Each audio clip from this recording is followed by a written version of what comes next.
본 방송에서 제공하는 투자 정보는 투자 판단에 대한 조언입니다. 방송에서 제공하는 주식의 가치, 가격 상승 및 가격 하락에 대해서는 방송사에서 보장하지 않습니다. 슈퍼스탁 발굴 프로젝트 글로벌 슈퍼스탁의 김민아입니다. 최근 해외 투자에 대한 관심이 날로 증가하고 있습니다. 그래서 저희 프로그램 글로벌 슈퍼스탁은 해외 선물부터 중국 주식, 암호화폐까지 전 세계를 대상으로 유망 투자 종목을 발굴하고 시시각각으로 변하고 있는 전 세계 이슈들을 진단해 저희 시청자분들께 올바른 정보를 드리고자 합니다. 1시간 동안 함께 하시면서 해외 이슈 진단 그리고 매매 전략까지 한눈에 받아가시기 바랍니다. 저희 방송은 서울경제TV 홈페이지와 톡스타 홈페이지를 통해서 더욱더 깊이 있는 정보들 받아가실 수 있습니다. cntv.co.kr, 톡스타.co.kr을 통해서 참여하시기 바랍니다. 참고로 본 방송에서 제공하고 있는 정보는 투자 판단에 대한 조언일 뿐 주식의 가치나 수익률을 보장하고 있지 않습니다.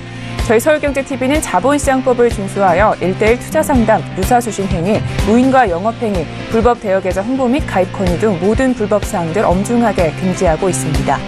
네, 어제장에는 우리 증시, 뉴욕 증시 하락에도 잘 견뎌내고 흘러갔는데요. 오늘은 어떻게 흐름 이어가고 있는지 먼저 확인해 보겠습니다.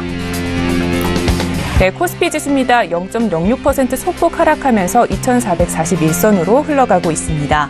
매매 동향 한번 살펴볼게요. 기관과 외국인이 쌍끌이 매도 중이고요. 개인만 나홀로 매수세입니다. 코스닥 지수는 현재 0.28% 오르면서 874선까지 올라온 부분이 확인이 됐고요. 역시 매매 동향 살펴보시면 같은 흐름 이어가고 있는데요. 개인만 800억 원대 순매수 중입니다. 네, 이렇게 해서 국내 시황 흐름 살펴봤습니다. 본격적으로 글로벌 슈퍼스탁 문을 활짝 열도록 하겠습니다. 첫 번째 시간에는요, 해외 이슈들을 진단하는 시간이죠. 글로벌 이슈 앤 가이드 시간입니다. 저희 수요일에는요, 양세동 멘토님과 함께하고 있습니다. 인사부터 나눠볼게요. 안녕하세요. 네, 안녕하세요. 네, 반갑습니다. 한 주 동안 잘 지내셨어요? 네, 잘 지냈습니다. 네, 좀 기운이 없어 보이시는데 오늘도 다양한 이슈들 잘 부탁드립니다. 네, 알겠습니다. 네, 오늘 이슈 두 가지 먼저 화면으로 만나보겠습니다. 네, 첫 번째 글로벌 이슈입니다. 세계 최대의 비상장 기업이죠. 사우디아라비아의 국영 석유회사 아람코가 올 하반기에 기업 공개를 할 것이라고 나르사 아람코 CEO가 밝혀왔습니다. 기업의 몸집이 큰 만큼 세계 이목도 집중되고 있는데요. 잠시 후에 자세히 알아볼게요. 다음 이슈는요. 지난주부터 이슈가 되고 있는 석유 수출국 기구 오펙과 러시아의 석유 장기 동맹 관련한 소식입니다. 이번에는 이유와 그에 따른 영향에 대해서 좀 분석해보는 시간을 갖도록 하겠습니다. 네, 먼저 첫 번째 이슈부터 살펴보도록 할게요. 네, 멘토님 어떤 뉴스인지 소개 부탁드립니다.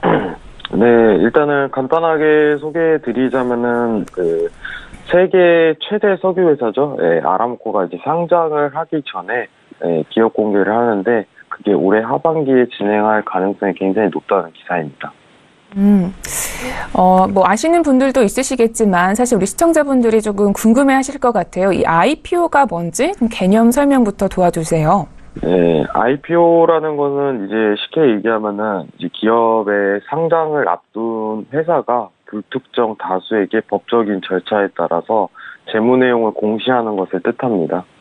쉽게 얘기해서 이제 상장 직전에 하는 절차라고 생각하시면 편하실 거라고 생각합니다. 알겠습니다. 그런데 지금 현재 IPO를 진행하기 위해서는 오펙 입장에서 높은 유가를 지지하는 것이 조금 더 유리하다라는 판단이 들고 있는데 이에 대해서 조금 어떻게 생각하시나요? 네, 사실 이제 아람코라는 이제 회사를 알아야 되는데 아람코가 이제 사우디아라비아의 국영회사입니다. 그러기 때문에 쉽게 얘기해서 오펙의 입장은 곧 아람코의 입장과 같은 위치라고 판단을 하시면 굉장히 편하다고 생각합니다. 그래서 아람코가 상장을 좀 더 유리하게 이끌기 위해서는 높은 유가를 유지하는 것이 굉장히 유리한 위치라고 생각을 하는데 그러면 지금 현재 왜 유가가 떨어지지 못하고 높은 평단가에서 지속적으로 유지가 됐는지 다음 뉴스를 통해서 말씀을 드리도록 하겠습니다. 네, 알겠습니다. 두 번째 뉴스도 국제 유가와 관련된 소식인 만큼 연결해서 보도록 하겠습니다. 두 번째 뉴스 어떤 뉴스인지 소개해 주세요. 네, 그 원유 감산 공조, 즉 오펙과 러시아가 지금 장기적으로 석유 동맹을 추진 중이라는 기사입니다. 그러니까 지금 기사에서 보면 시장의 가격 안정을 위해서 장기간 손을 잡고 원유 시장의 공급량을 좀 조절하겠다 이런 이야기가 나오고 있는 거잖아요. 이 부분에서 좀 아까 앞에 기사와 연결을 해서 오일 가격에 어떤 영향을 주게 될지 설명 부탁드릴게요. 네, 지금 오펙이 지금 러시아와 장기 계약을 추진하게 된다면 앞으로 오일 가격은 2017년과 달리 상대적으로 높은 평단가에서 지속적으로 유지될 가능성이 굉장히 크다고 생각하는데, 현재 오일 가격이 쉽게 매도세로 내려오지 못하는 이유도 이런 석유 동맹에 대한 가능성이 굉장히 높게 평가하는 부분이 있는 거겠죠. 그래서 사실 아까 전 기사와 좀 연동을 하면은 아람코의 IPO와 상장을 위해서 러시아와 오펙 입장에서는 장기 동맹을 굉장히 유리한 조건으로 만들 수 있을 거라고 생각을 하는데, 아람코의 IPO 상장을 위해서 어떻게 보면 사우디 입장에서 러시아와 장기 동맹을 진행을 하면서 높은 유가를 유지시키면서 상장시키는 게 굉장히 유리하다고 판단되니까, 아무래도 어떻게 보면 IPO를 위한 좀 러시아와 사우디의 장기 동맹이 어떻게 보면 재료가 될 수 있다고 생각하는 거겠죠. 그러면은 일단 네. 단기적으로는 이 국제 유가를 올리기 위해서 이러한 좀 움직임을 장기적으로 펼쳐질 수 있다라는 의미신 것 같고, 조금 더 장기적으로 봤을 때 향후에는 좀 유가 움직임이 어떻게 될까요? 이렇게 사우디나 오펙, 러시아 등의 의도대로만 간다면 더 길게 봤을 때도 유가가 상승할 수 있다 이렇게 보고 계신 건가요? 사실 이제는 어떤 뚜렷한 재료 없이는 하방으로 쉽게 내려올 수 없는 장세 자체가. 왜냐하면 지금 시황적인 전체적인 측면으로 봤을 때 오펙에서는 감산에 대해서 굉장히 노력을 부단히 하는 편이고, 사실 많은 투자자들이 보고 있는 관점 자체가 앞으로 유가가 내려갈 것인가 이거에 대해서 포커스를 맞출 텐데, 사실만 정리하자면은 아람코가 상장을 지속적으로 노력하고 있다. 높은 유가의 가격대를 유지하기 위해 러시아와 오펙 간의 장기 석유 동맹을 진행하려 하고 있다. 이 부분이죠. 그럼 여기서 하나의 이제 변수가 필요한데, 이제 미국이라는 변수가 여기서 부각이 되는 거죠. 이제 미국이 셰일 증산을 하게 된다면은 오일 가격대가 유일하게 떨어질 수 있는 시황이라고 판단하기 때문에 여러분들이 이제 유가를 매도적으로 부분을 접근하기 위해서는 우려가 아니라 실질적인 셰일에 대한 증산 부분을 조금 판단할 필요가 있다고 생각합니다. 그러면 앞으로 미국산 셰일가스 증산 여부를 조금 눈여겨보면 좋겠다 싶기도 한데, 사실 이런 부분이 좀 유가가 계속 상승을 하면 물가가 빠르게 오르지 않을까 이런 걱정이 되기도 합니다. 알겠습니다. 이렇게 해서 해외 이슈 잘 짚어봤습니다. 자, 본격적으로 이 이슈 두 가지를 바탕으로 해서 매매 전략을 수립할 시간인데요. 오늘도 가이드 한 줄평 준비해 주셨다고 합니다. 네, 멘토님 오늘의 가이드는요? 네, 미국 내 셰일 증산에 주목하라. 네. 미국 내 셰일가스 증산에 주목하라. 아까 이제 원유 기사와 관련해서 이러한 가이드를 주신 것 같은데 조금 더 자세하게 소개 부탁드릴게요. 네, 현재 높은 단가를 유지하는 유가 이유는 사우디아라비아 국영기업인 아람코의 상장을 도모하기 위해서이다. 지금 매도 장세를 한 차례 보기 위해서는 셰일의 실질적인 증산 소식이 들려야지 그때부터 본격적인 매도장이 시작될 수 있다는 거를 여러분들이 아셔야 될 것 같습니다. 이상입니다. 네, 알겠습니다. 오늘의 가이드로 미국 내 셰일가스 증산에 주목하라라고 말씀해 주셨습니다. 자, 이렇게 오늘의 가이드에 맞춰서 이번에는 매매 전략을 듣는 시간을 가져보도록 하겠습니다. 네, 멘토님, 오늘장 매매 전략 어떻게 세워보면 좋을까요? 사실 지금 차트를 한번 확인해 보면은 이제 일봉상 기준을 좀 뚫기는 어려울 것으로 판단이 들어요. 하지만 단기적인 측면으로 봤을 때는 전전일이었죠. 이제 러시아에서 이제 증산 소식이 들리면서 아무래도 강한 매도세가 강한 하락장이 일어났는데 크게 이어질 가능성은 굉장히 적다고 보고 있고, 오늘 데일리 매매 같은 경우는 오늘 원유 재고가 있죠. 원유 재고에 발맞춰서 64.10 자리에서 매도를 한 차례 노려보는 것이 굉장히 유리한 전략이지 않을까, 이런 생각으로 여러분들한테 좀 전해드리도록 하겠습니다. 네, 전반적으로 지금 이슈를 5일에 맞춰서 주신 만큼 5일을 전반적으로 또 이제 매도 방향을 잡아주셨는데 다른 어떤 해외 선물 상품에는 어떻게 방향을 좀 대응하면 좋을까요? 사실 이제 유로나 달러에 관심이 많으신 분들이 많으실 텐데 제가 지금 유로랑 달러 관련해 갖고는 어떤 지지대까지 올라올 때까지는 조금 건들지 않는 것이 굉장히 유리하겠다 이렇게 판단이 들어요. 사실 달러 인덱스 관련해서 문의하시는 분들이 많은데 달러 인덱스는 앞으로 장기적으로 또 추가 저가 랠리를 이어갈 가능성이 굉장히 크다고 보고 있고 그러기 위해서는 좋은 평단가가 올라올 때까지 유로 매수적 접근을 안 하시는 게 굉장히 유리하다. 그래서 달러가 90.400에 위치하기 전까지는 유로 매수적 포지션은 좀 가급적 자제하셨으면 하는 바람으로 여러분들한테 좀 언급드리고 싶습니다. 이상입니다. 네, 우리 양세동 멘토님께서는 사실 우리 엔화에 대해서도 굉장히 자세하게 잘 짚어주고 계시잖아요. 혹시 엔화에 대한 방향에서는 조금 더 어떻게 보고 계신지 말씀 들어봐도 될까요? 그 엔화는 사실 이제 장기물로 좀 좋아요. 여러분들이 좀 아셔야 될 게 뭐냐면은 엊그제였죠. 이제 구로다 총재 발언이 앞으로 양적 완화에 대해서 조금 언급을 자제하는 입장을 좀 펼치고 있어요. 즉 이게 무슨 뜻이냐면은 실질적으로 통화 정책에서 BOJ에서 또 저번과 같이 채권 매입 축소 과정을 펼친다면은 그때부터 본격적으로 다시 매수 포지션을 노리는 게 좋은 거지 지금은 엔화를 조금 만질 수 있는 구간은 아니다. 이 정도로만 좀 언급을 드리도록 하겠습니다. 네, 알겠습니다. 마지막으로 우리 멘토님이 가장 좀 우리 시청자분들께 혹은 투자자분들께 뭐 유의사항이라던가 매매 전략의 어떤 자신만의 기법 이런 거 좀 알려주실 수 있는 거 있으면은 한마디만 말씀 부탁드리겠습니다. 사실 이제 추세라고 하는 것 자체가 어떤 여러분들이 아셔야 될 게 뭐냐면은 이제 좋은 시황이라든가 좋은 통화 정책 자체가 내용이 나온다면은 그만한 이제 좋은 포지션을 잡을 수 있는 기회는 없다고 생각을 해요. 지금 장세 자체가 굉장히 달러라든가 엔화라든가 혼조를 겪을 이유는 뭐냐면은 이렇다 할 단기 시황이 나오지 못한 상태에서 가능성만 계속 염두하고 있기 때문이에요. 여러분들한테 좀 언급드리고 싶은 거는 제가 강조하는 시황 자체가 딱 이제 결과적으로 단일적으로 나왔을 경우 그때부터 추가적으로 매수세라든가 매도세라든가부터 시황에 맞게 부터도 전혀 늦지 않다는 점을 좀 명시드리고 싶고 모든 선물하시는 분들이라든가 외환 투자를 하시는 분들이 마음을 좀 급하게 안 먹으셨으면 좋겠어요. 좀 천천히 마음 먹으시면서 시황적으로 좀 어떤 정책이 나왔는지 결과를 확인한 다음에 그때 진입하셔도 나쁘지 않다는 점을 좀 명심드리고 싶습니다. 이상입니다. 네, 알겠습니다. 이렇게 해서 저희 양세동 멘토님의 의견도 자세히 들어봤습니다. 멘토님 오늘 조금 기분이 안 좋아 보이시는데 혹시 비가 와서 그러신가요? 비 오는 거 별로 안 좋아하세요? 아니야. 그거보다 이제 잠을 조금밖에 못 자가지고 어제 조금 야간에 장을 오래 봤어요. 그래갖고 준비하다 보니까 네. 기운이 없다기보다 조금 피곤해서 그렇습니다. 네, 알겠습니다. 그럼 저희 다음 주에 뵙는데 다음 주는 조금 더 화이팅해서 뵙는 걸로 하겠습니다. 오늘 말씀 모두 고맙습니다. 네, 감사합니다. 네, 글로벌 이슈앤 가이드 정리하고 저희는 차이나 이슈앤 가이드로 돌아오겠습니다.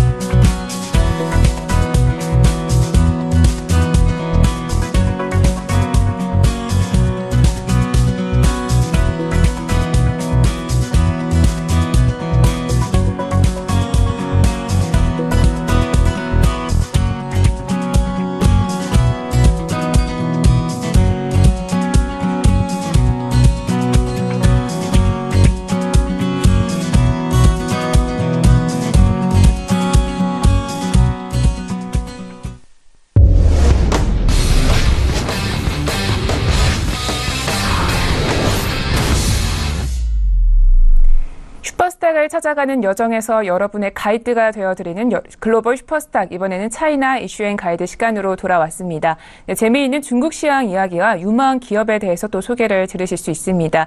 저희 차이나는 남자죠. 오늘도 김정철 본부장님이 기다리고 계신데요. 인사부터 나눠볼게요. 안녕하세요. 네, 안녕하십니까. 네, 반갑습니다. 이제 수요일이라서 저희 다음 주에 뵈야 되는데 오늘도 다양한 이슈들 모두 잘 부탁드립니다. 네. 네. 우선 알겠습니다. 네, 하루 사이에 중국 시장에 어떤 이슈가 있었는지 전일장 마감부터 좀 들려주세요. 네, 중국장이 반등이 좀 쉽지 않은 모습입니다. 현재 지금 중국장이 어제도 조금 소폭 하락을 했는데요. 일단, 지수들별로 보면은 상해 종합지수가 한 마이너스 0.84% 하락을 했고요.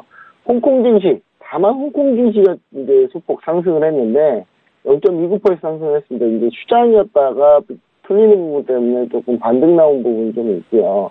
그리고 또 선전 성분 지수가 마이너스 0.92% 하락하면서 추가적으로 좀 많이 빠졌던 모양인데, 지금 이틀째 지금 무역전쟁 우려가 계속되고 있습니다. 무역전쟁 우려가 계속되고 있는데, 미국의 이제 린지 워스터 이제 백악관 대변인이 이제 관련해서 이제 한마디를 했습니다. 관련해서 무역 분쟁 관련해서 얘기를 했는데, 우리가 조치를 취한 거는 중국이 자꾸 철강을 보조금 지급해주고 자꾸 그런 것 때문에 그런 거다. 그랬더니 이제 주미 대사가 또 한마디를 했죠. 퀴익텐카이 주미 대사가 한마디를 하면서 이제 서로 설전을 주고받았다. 이제 어제 그런 하루였는데, 업종별로는 이제 전기, 철강, 미디어, 석탄, 전자부품, 전자 IT, 전반적으로 거의 다 하락을 했고요. 반면에 이제 석유, 선박제조, 주류, 이쪽이 좀 상승을 했습니다. 근데 지금 보시면은, 몇 가지 투자 의견들이 좀 나오고 있는데, 현재 지금 상해 종합 차트를 제가 지금 보여드리고 있는 상황인데요. 상해 종합 차트입니다. 상해 종합 차트인데, 근데 지금 우리가 3차선을 제일 중요하게 여기고 있다. 이쪽 라인에서 중요하게 여기고 있다라고 좀 생각하시면 좋을 것 같고, 지금 현재 상황에서 이제 하락 추세대 일단 2차 끝났는데, 지금 다시 갭으로 이제 하락한 부분, 이 부분을 지금 빠르게 올라와야 되는데, 현재 박스의 갇힌 모습입니다. 갇힌 모습인데, 지금 뭔가 모멘텀이 나와야 돼요. 그래서 지지하고 뒤에 저항 라인이 현재 도움 박스권 등락을 현재 보이고 있다. 이게 보시면 좋을 것 같은데, 그럼 전반적으로 상해 증시에서 어떤 부분을 좀 많이 투자를 해야 되냐라고 봤을 때, 지금 우리가 눈을 돌려야 될 종목들은 저평가 은행주, 소비주, 그 정책 지원을 받는 신에너지차, 신에너지차가 뭐냐면 전기차예요. 전기차 얘기 드리는 거예요. 그리고 스마트 제조업 위주로 이제 투자 비중을 조금 보시면 좋을 것 같고, 나머지 좀 기존에 올드했던 종목들은 조금 약간 빼는, 그 비중을 축소하는 그런 전략이 가장 유효하다. 이게 좀 보여지고요. 그렇게 됐을 때 상해 종합이 계속 머물지 않고 추가적으로 반등을 해서 올라갈 가능성은 있기 때문에 그런 부분들 좀 노리시면 좋을 것 같습니다. 알겠습니다. 자, 이렇게 해서 시황 간략하게 알아봤고요. 오늘 짚어볼 이슈 두 가지 먼저 화면으로 만나보고 올게요.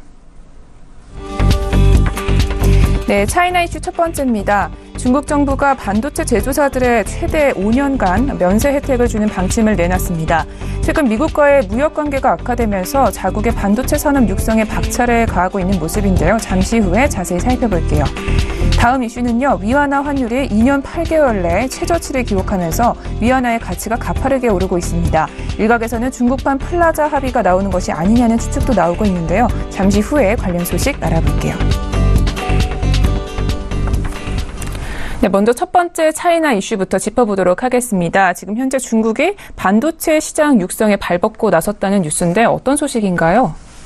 네, 중국이 최근 제가 이 시간에서 제가 중점적으로 소개해드리고 있는 게 어떤 거냐면 무역 전쟁, 그다음에 중국의 반도체, 그리고 중국의 유니콘 관련주 이런 부분을 계속 얘기드리고 있는데 왜 얘기를 자꾸 드리냐면요, 중국도 지금 이게 이슈예요. 중국도 이게 가장 큰 이슈이기 때문에 지금 제가 계속 얘기를 반복해서 얘기를 드리는 거고요.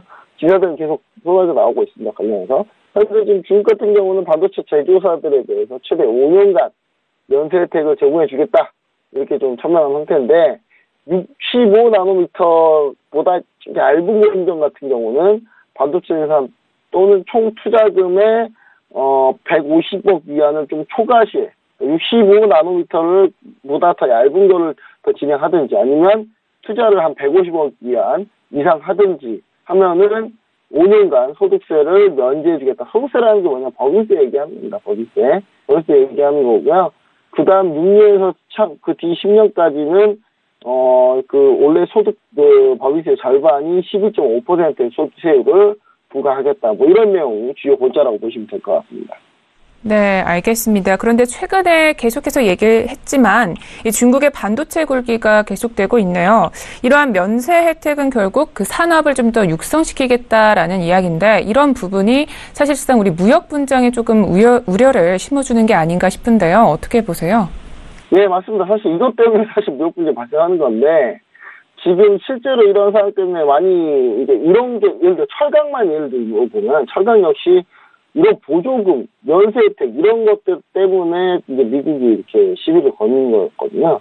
근데 반면에 이제 현재 중국과 미국의 무역 분쟁에서는 이 반도체가 협상 카드로 쓰이는 상황이에요. 그러니까 철강이나 다른 건 모르겠는데 반도체나 그 반도체 부분은 이제 협상 카드로 쓰기 때문에 중국이 어느 정도 면세 혜택을 진행을 해도 미국 같은 경우는 크게 말하지 못하는 그런 상황을 잘 노리고 정책적으로 잘 지금 밀어붙인 게 아닌가 이런 생각이 좀 듭니다. 왜냐하면 중국과 미국은 현재 지금 한국 반도체를 견제하기 위해서 연합한 상태거든요. 연합한 상태고 중미 무역 분쟁에서도 이게 해결 카드, 그러니까 미국산 반도체를 좀 써주든지 아니면 중국과 무슨 반도체 협약, 기술 투자 협약을 뭔가 중국은 체결하기를 원하는 거고요. 미국은 미국산 반도체를 좀 중국에 많이 팔고 싶은 거고요. 그런 부분들이 서로 이제 이해관계가 좀 맞물려 있다. 뭐 이렇게 좀 보여지면 될 것 같습니다.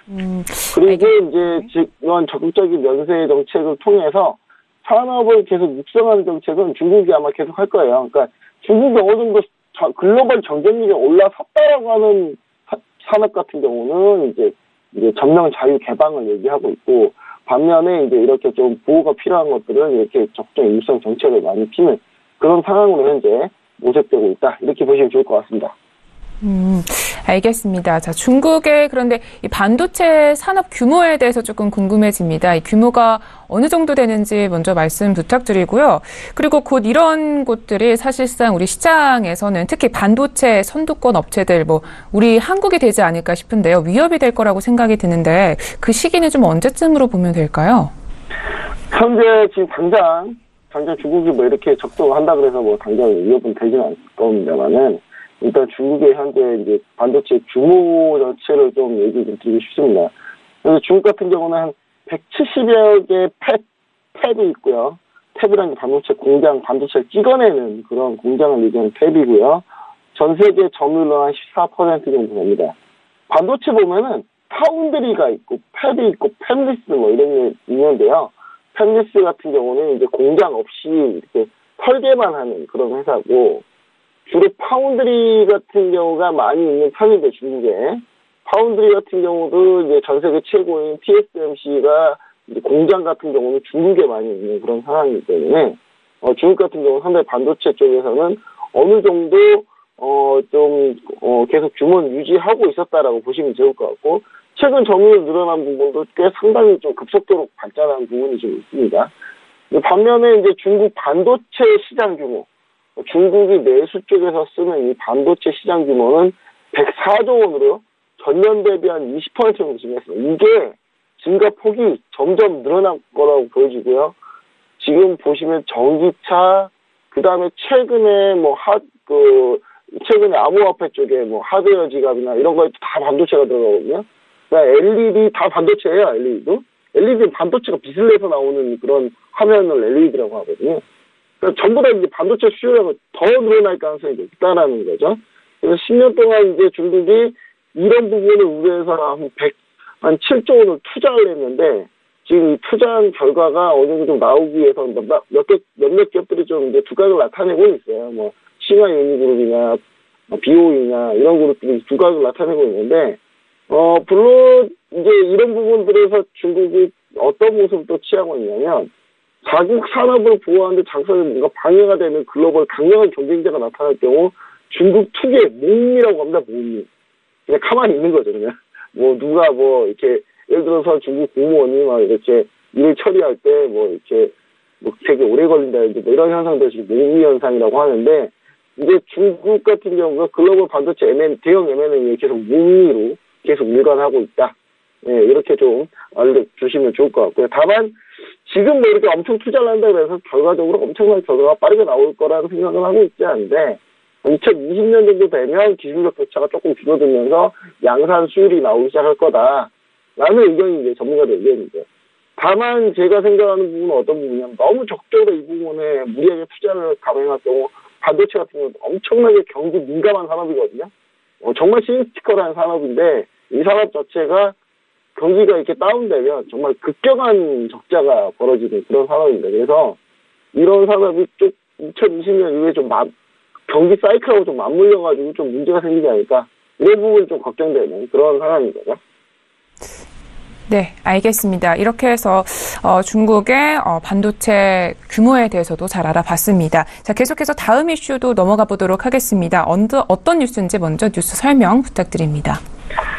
네, 최근에 지금 이제 달러가 계속 약세를 보여줬었죠. 달러가 계속 약세를 보여줬는데 달러만 약세를 보인 게 아니라 달러가 약세를 보이려면 주변 다른 통화가 강세가 돼야 되는데 그 강세 속에 위안화 강세가 정말 급격하게 지금 나오고 있는 그런 상황이라는 점을 좀 얘기 드리면서 이제 뉴스를 얘기 드릴게요. 위안화 환율이 2년 8개월 내 최저치죠. 위안화가 최저치라는 얘기는 위안화가 가치가 올라갔다는 얘기입니다. 달러하고 대비하는 겁니다. 미국, 중국 무역 마찰이 이제 본격화된 이후로 위안화가 뚜렷하게 강세행보를 보이고 있습니다. 근데 이제 미국 달러 같은 경우가 중국의 이제 안정적 성장에 기인한 건데 일각에서는 이제 무인신하고 유화하고 전화 통화해가지고 이미 자기들끼리 제2의 플라자비를 주도했다. 이렇게 좀 얘기가 나오는 게 있습니다. 그래서 추가적으로 위안화 강세가 좀 참고 좀 지속되지 않을까 그런 생각을 좀 해보는 의미에서 얘기 드렸습니다. 알겠습니다. 그런데 사실 이 자국 경제에서 환율이라는 건 굉장히 중요하잖아요. 위안화 가치가 오른다는 것은 자국 통화 가치가 오르게 되고 그렇게 되면은 자국 수출에 조금 문제가 생기면서 반대로 수입품의 가격은 떨어지게 되는데 이 부분이 중국이 봤을 때 결국엔 좀 수출 쪽에 문제를 일으키는 부분으로 작용하지 않을까 우려가 되는데요. 어떻게 보시는지요? 네, 일단 자국 통화 가치가 떨어지면 오르는 거 말고 이제 떨어지는 거 한번 얘기하고 자국 통화 가치가 떨어지게 되면은 수출은 좋아집니다. 가격 경쟁력이 올라가기 때문에 반면 수입은 더 비싼 가격에서 수입을 해야 되겠죠. 자국 화폐 가치가 떨어졌기 때문에. 근데 외국인 투자자들은 내가 이 나라에 투자했는데 이 나라 화폐 가치가 떨어지면 그냥 가만히 앉아서 손해를 보는 그런 상황이죠. 반대로 자국 통화 가치가 오를 때는요. 수입은 싸게 수입해서 좋아지고 수출은 가격 경쟁력이 떨어지죠. 우리나라도 마찬가지입니다. 외국인 투자자들은 내가 이 나라에 화폐로 바꿔서 투자를 해놨는데 이 나라 화폐 가치가 올라가면 그냥 가만히 있어도 수익이 나는 그런 상황이죠. 근데 이런 상황에서 중국 같은 경우는 사실 수출에 문제가 있지 않냐? 중국 같은 경우는 수출 비중이 지금 작은 편이기 때문에 내수가 80%까지 올려놓은 상태입니다. 그래서 수출에 그렇게 큰 타격이 없는 상황이기 때문에 위안화를 계속 절상하는데 오히려 내수를 위해서는 더 도움이 된다.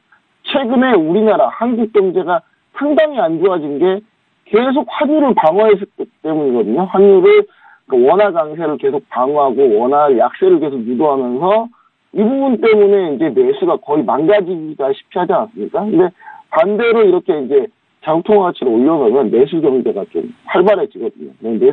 지금 우리나라도 지금 현재 한국 증시도 지금 어제 오늘 내수주가 상당히 좀 강세를 보이고 있어요. 원화가 지금 올라가고 있기 때문에. 그래서 이제 현 상황이 1985년 플라자비를 통해서 엔화 가치 상승이니까 플라자비가 이제 85년에 엔화 가치를 상승하기 위해서 이제 플라자가 합의를 한 거거든요. 그러면서 엔화를 임의적으로 상승을 시켰어요. 이제 그런 상황하고 좀 위안화하고 좀 비슷한 상황이 아니냐 이런 얘기로 이런 얘기가 나온 것 같습니다. 알겠습니다. 그런데 이렇게 미국 입장에서는 아무래도 중국의 위안화 상승이 조금 더 긍정적으로 다가올 수도 있어요. 그렇게 되면은 사실 이 무역 분쟁에 대해서 정당성을 좀 잃게 되는 거거든요. 그래서 이렇게 중국의 위안화가 상승하는 부분이 미국에는 어떤 영향을 미치게 될까요? 네, 일단 미국한테도 상당히 좀 많은 영향을 미치게 되죠. 왜냐하면 미국 같은 경우는 이제 도대체 이제 위안화가 계속 절상고시 되고 원화가 좀 강세가 되는 이유를 좀 생각해 보시면 아시겠지만 지금 정부 개입이 많이 없어요. 없는 이유가 뭐냐면 4월에 제국부에서 환율 보고서를 발표하지 않습니까? 그것 때문에 일단 그 환율 보고서에서 환율 조작은 일단 피해보자 이런 시선이 좀 크기 때문에 다들 그런 부분도 좀 있고요. 그 다음에 이제 중국 위안화 최근 강세 이후에 중국에서 이제 준비된 정책들로 좀 이런 부분들이 좀 기인하지 않나 이런 생각을 합니다. 그러니까 미국 같은 경우는 현재 환율 보고서를 발표하는 것 때문에 중국과 이머징 마켓들이 이제 전반적으로 환율을 올려주면서 미국 같은 경우 이제 무역 전쟁에 대한 방위성이 조금 계속 떨어지고 있는 거죠. 떨어지고는 있지만 그래도 계속 유지할 거다라고 보여지고요. 왜냐하면 이렇게 해서 많이 우리가 이렇게 해서 많이 그러니까 다른 나라에서 많이 흑자를 보고 있으니 나를 찍어달라. 트럼프 대통령은 지금 그런 말을 하고 있는 거거든요. 근데 이제 중국 같은 경우도 위안화가 자체적으로 좀 강세이 좀 많아요. 왜냐하면 지난달 말에 오픈했던 위안화 표시 원유 선물 거래 역시 마찬가지로 위안화로 환전해야 되거든요. 위안화 수요가 많아집니다. 그럼 위안화 강세가 되겠죠. 그런 위주의 정책들을 계속 쓰고 있습니다. 위안화를 많이 쓸 수 있게끔 하는 정책을 많이 쓰고 있으면은 그만큼 위안화 수요가 많아지기 때문에 위안화 자체도 많이 강세로 갈 가능성은 없다. 다만 이런 부분들이 상당히 좀 오랫동안 지속될 거냐 그런 부분은 아직까지 좀 추이를 좀 지켜봐야 될 것 같고요. 다만 EU나 다른 국가들이 미국의 무역전쟁 도발에 대해서 중국과 연합을 할 수 있는 그런 좋은 계기. 중국 같은 경우 위안화 올려주기 때문에 중국의 수출품의 경쟁력을 잃어요. 그러면 EU에서는 오히려 또 좋은 거죠. 그래서 서로 이제 잘 EU하고 중국하고 손을 잡을 수 있는 그런 좋은 계기는 위안화 강세에도 있다. 이렇게 보시면 좋을 것 같습니다. 네, 알겠습니다. 이렇게 해서 이슈 두 가지는 여기까지 짚어보도록 하겠습니다. 이제 본격적으로 이슈 두 가지를 바탕으로 해서 저희 매매 전략을 수립할 시간인데요. 오늘도 가이드 한 줄 평 준비해 주셨다고 합니다. 네, 멘토님, 오늘의 가이드는요? 한국 디스플레이 반도체 그리고 공대생 분리 갑시다. 이런 얘기를 좀 드리시면 네. 그러면 이제부터 공대생이 되어야 된다는 말씀인가요? 저희는 이미 글렀고 앞으로의 꿈나무들에게 뭐 공대 쪽으로 가라 이렇게 말씀해 주시면 그런 의미보다는 어쩌면 중국이 그만큼 엄청난 투자를 하고 있다 이쪽 부분에. 그리고 지금 중국 같은 경우가 한국의 주요 반도체 인재들이 많이 가는데요. 최근에 BOE 회장이 이런 얘기를 했습니다. 네. 한국의 반도체 IT 쪽에 경력직 근무자들은 연봉을 얼마에 부르는가에 다 데려와라. 이렇게 얘기를 했거든요.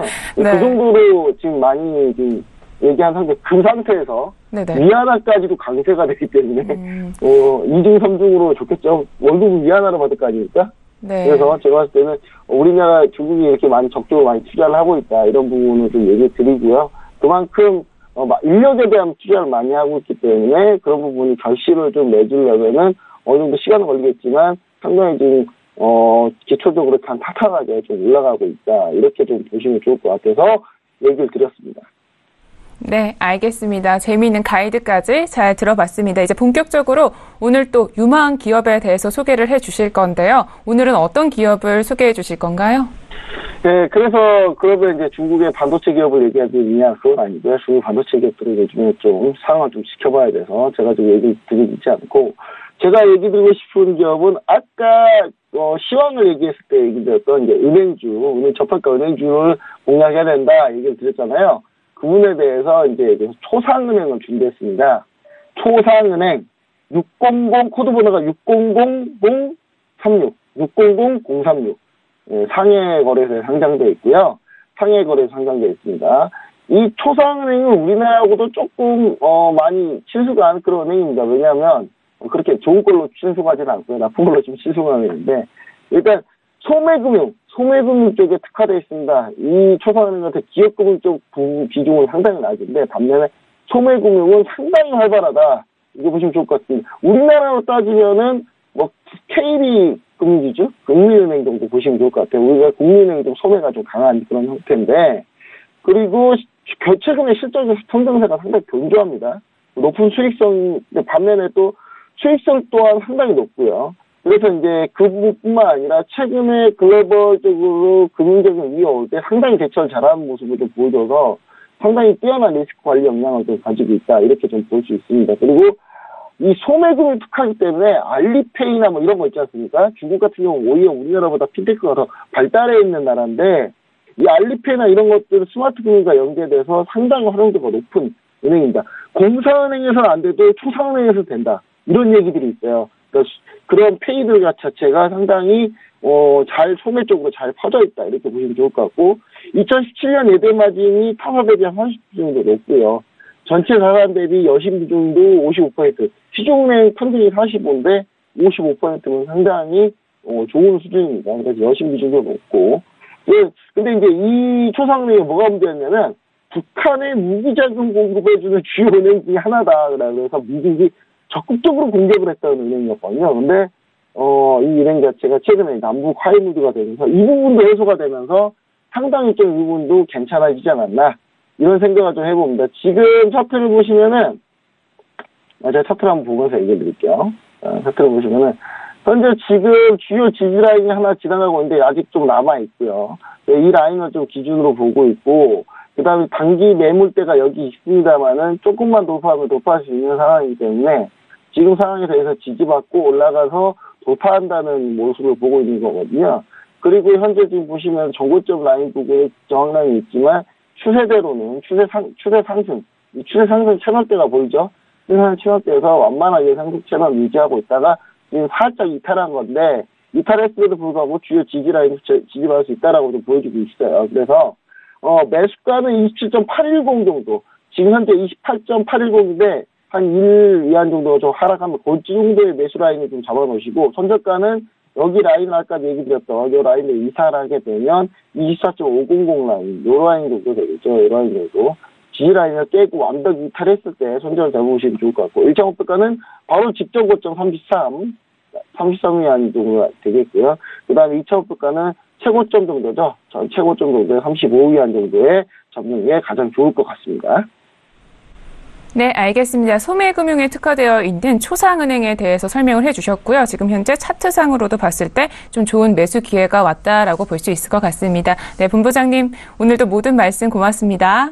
네, 감사합니다. 다음에 뵙겠습니다. 네. 네, 차이나 이슈앤 가이드 정리하고 저희는 코인 이슈앤 가이드로 돌아오겠습니다.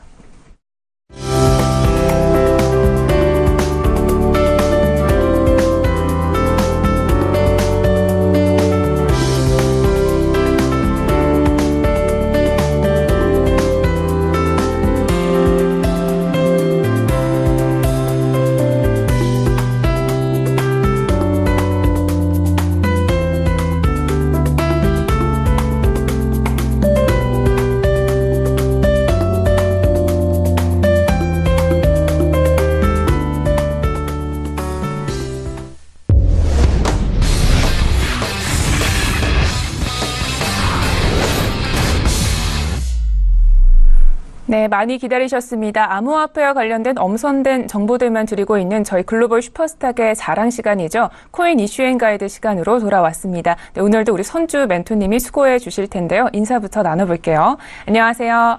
네, 안녕하세요. 네, 반갑습니다. 시원하게 오늘 반팔로 갈아입으셨네요.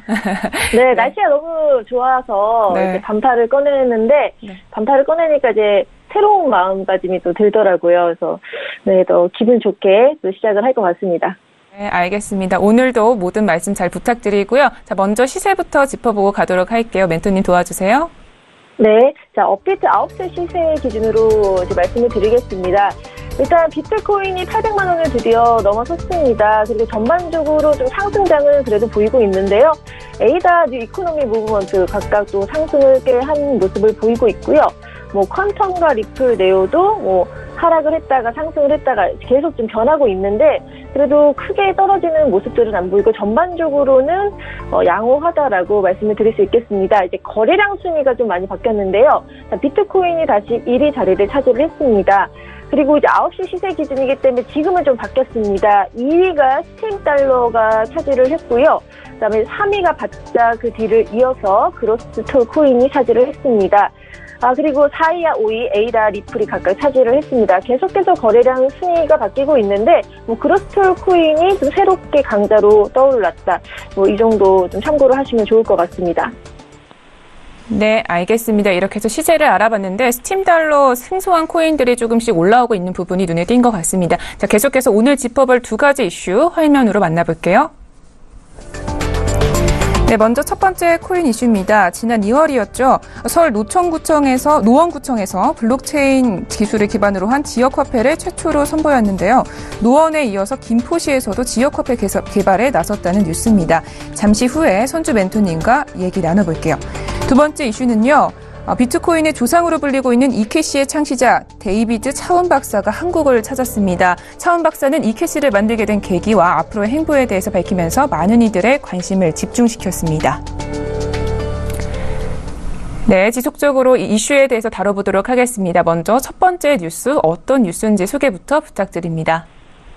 네, 드디어 지역화폐도 이제 블록체인 기술이 함께 들어서서 지역 경제 활성화 방안을 지금 추진 중인데요. 지난 2월이었죠. 이제 노원구청에서 블록체인 기술을 기반으로 지역화폐 이제 최초로 선보였는데요. 또 KT도 경기도 김포시와 힘을 합쳐서 블록체인 지역화폐 도입을 검토 중인 것으로 나타났습니다.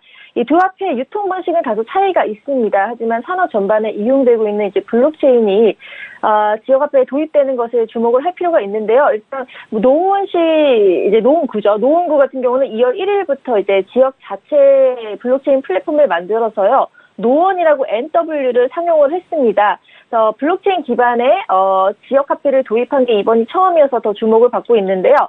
1회 노원 같은 경우는 이제 1원의 가치를 나타납니다. 그래서 자원봉사 1시간을 한다. 그러면 700노원을 받고, 또 물품을 기증하거나 아니면 기부를 한다. 그러면 각각 뭐 노원 10%씩을 받고 이런 식으로 운영이 되고 있고요. 또 가맹점들과도 같이 협업을 해서 그 노원구 안에 있는 가맹점들에게 NW를 사용을 할 수 있습니다. 물론 아직까지 이 NW 같은 경우는 회원 1명당 최대 5만 원까지 사용이 가능하고 유효기간은 3년으로 일단 되고 있는데 뭐 공공 가맹점, 뭐 공영 주차장 이런 곳들을 쓸 수 있고요. 단순히 뭐 밥 먹고 커피 마시는 거 외에도 침을 맞으러 한의원을 간다든지 학원에 간다든지 이런 것들도 이용을 할 수 있도록 이제 지역 구민에게 기회가 열려 있습니다. NW에 대해서 반응이 뜨겁기 때문에 점점 사용자 늘어날 것 같고요. KT 같은 경우도 이제 KT 자회사인 KT N하우스와 함께 이제 경기도 김포시가 이제 함께 협업을 하고 있는데요.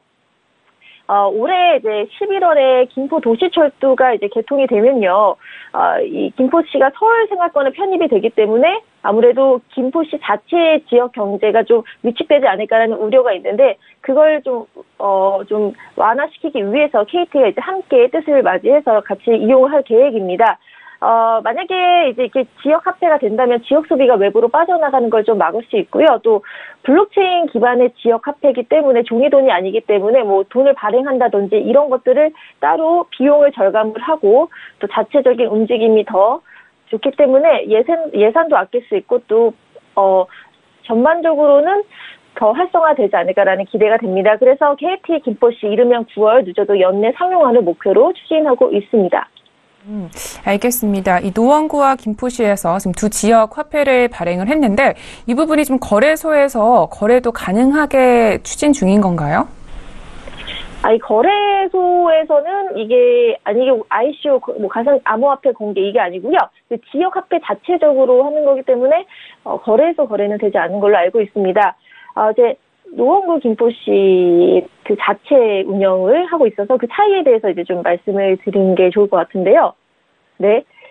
일단 김포와 이제 좀 다른 KT에서 운영하는 김포시랑 노원구는 좀 자체 운영 방식이 다르고 있습니다. 일단 NW 노원구 암호화폐 같은 경우는요.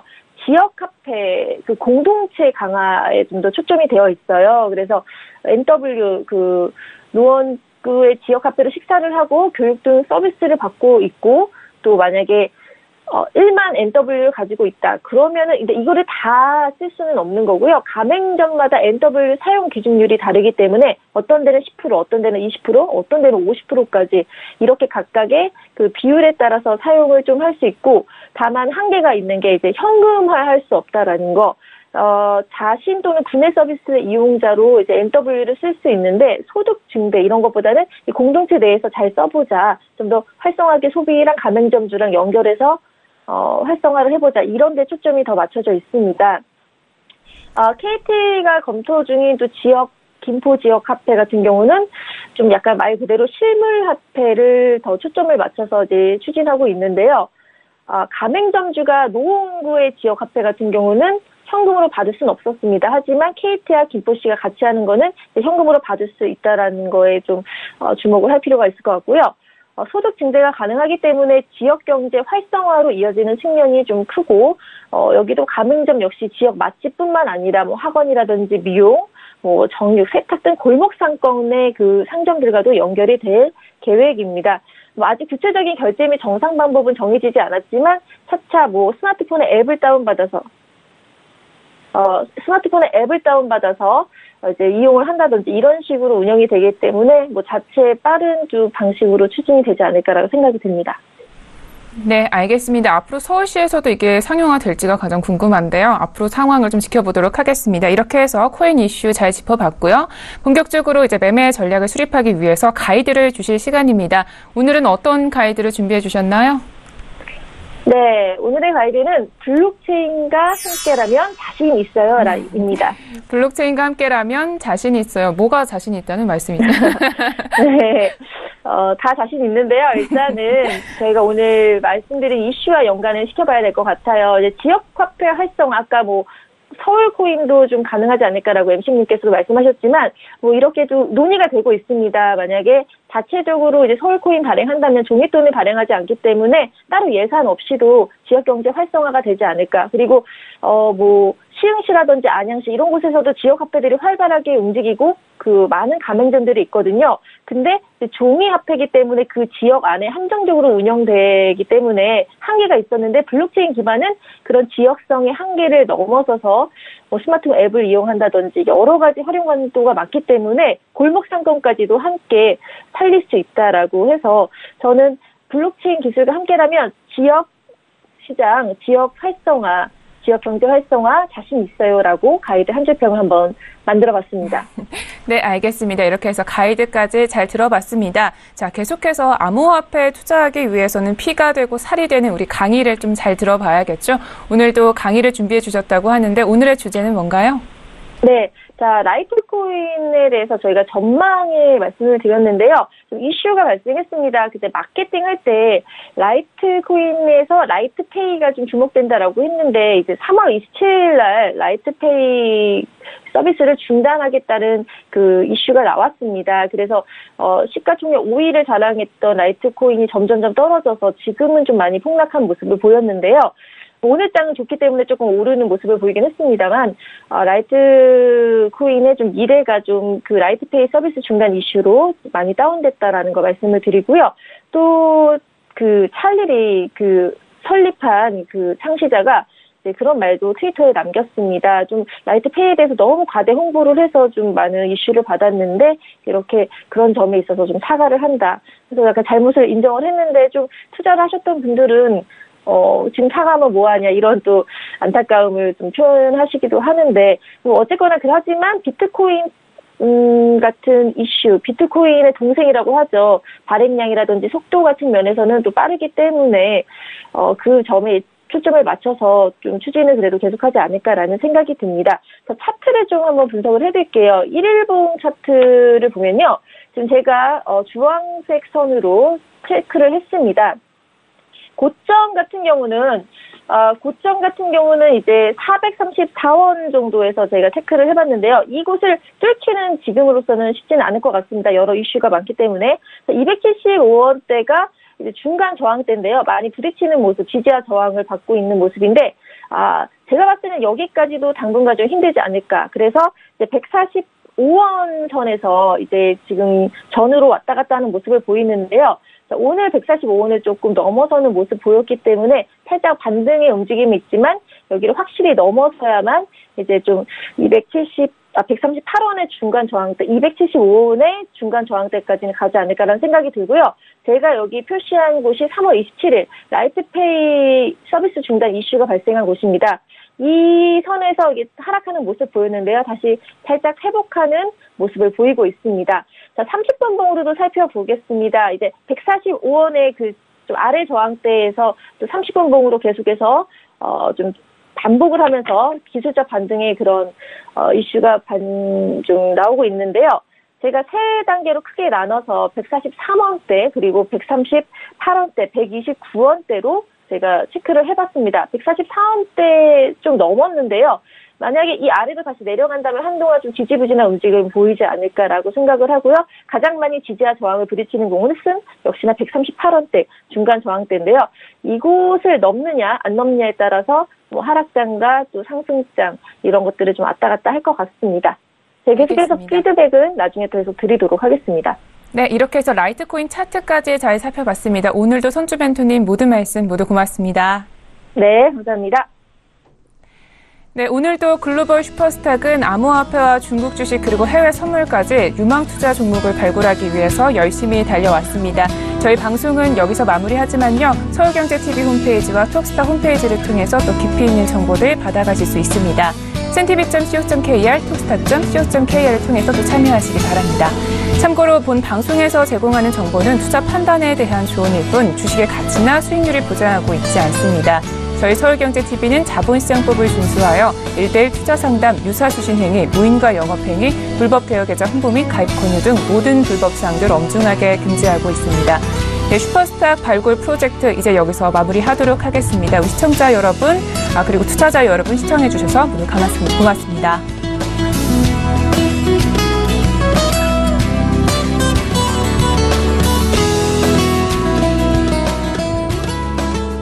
본 방송에서 제공하는 투자 정보는 투자 판단에 대한 조언입니다. 방송에서 제공하는 주식의 가치, 가격 상승 및 가격 하락에 대해서는 방송사에서 보장하지 않습니다.